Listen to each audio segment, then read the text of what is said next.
Sai Ram, we will now continue with chapter 10 and cover the last story.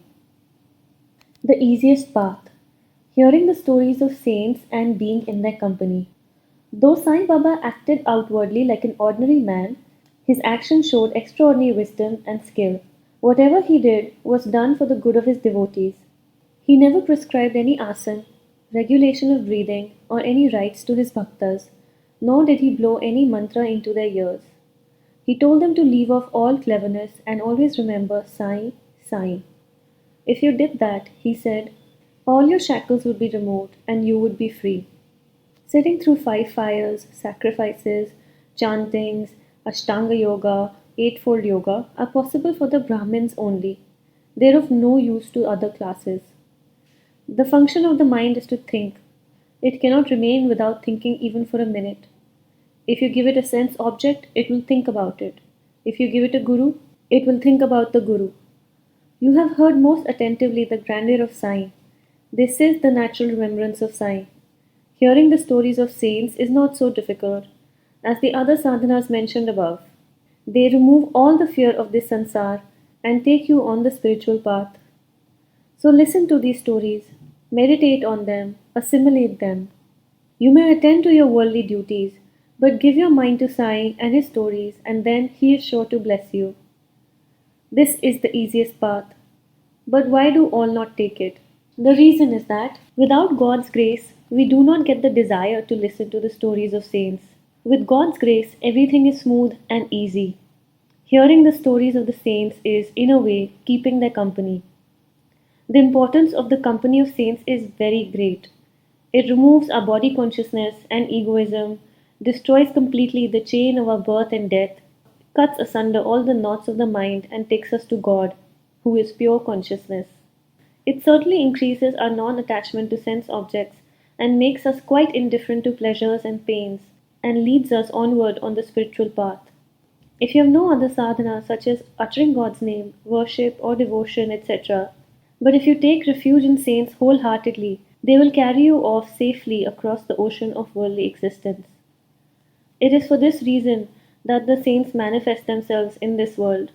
Even sacred rivers such as Ganga, Godavari, Krishna, and Kaveri, which wash away the sins of the world, desire that the saints should come to them for a bath and purify them. Such is the grandeur of the saint. It is on account of the store of merit in past births that we attained the feet of Sai Baba. We conclude this chapter with meditation on Sai's form. He, the graceful and handsome Sai, standing on the edge of the masjid and distributing uri to each and every bhakta with a view of his welfare. He who thinks of the world as an illusion and who is ever engrossed in supreme bliss. Before him, we humbly prostrate ourselves.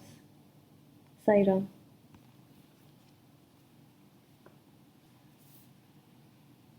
The lesson in this chapter is very, and it has been said directly in the book. This chapter talks about the Bhakti Marg, and it clearly says that Baba never gave any asanas, any mantra diksha to people. Of course, if that is your path and that is something you can do, you must.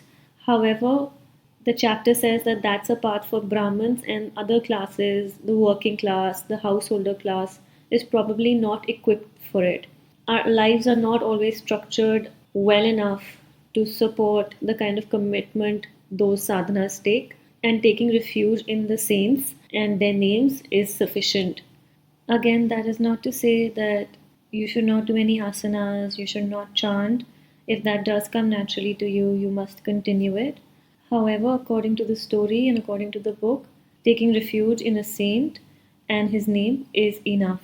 We should also remember that the book only promises taking you across the Bhavsagara and not making you a millionaire or manifesting this or manifesting that for you. So your goal should be clear when you take on that path. We are also very, very blessed to be living in a country where saints have such an important presence historically and in the contemporary times. And we're very lucky to be living in a time where where we can access so many stories, histories, works of saints of so many ages. Technology has made that so easy for us, and it's really up to us to take advantage of that. Are we going to use YouTube and social media for building higher consciousness and to keep the company of saints? Or are we using it for frivolous time pass? Somewhere our gurus and saints know how much we're capable of given our requirements, our material needs, desires. They know how much work we can put in, and they've made it so easy now.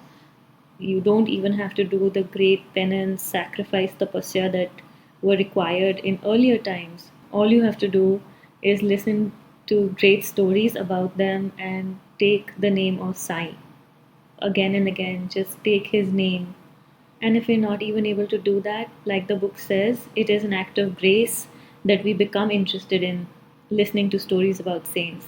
So just praying to Sai or to God to give us the grace, give us the heart and the interest to listen to stories, to become interested in them. That helps a lot. Even Nivkarori Baba's devotee Krishna Das had said something similar, that surrender is an act of grace and it comes when grace shines on you. So if you're not able to do it, just ask Baba to give you the grace that allows you to become interested in his stories, in his name, in him. We will continue with chapter 11 in the next video. Sai Ram.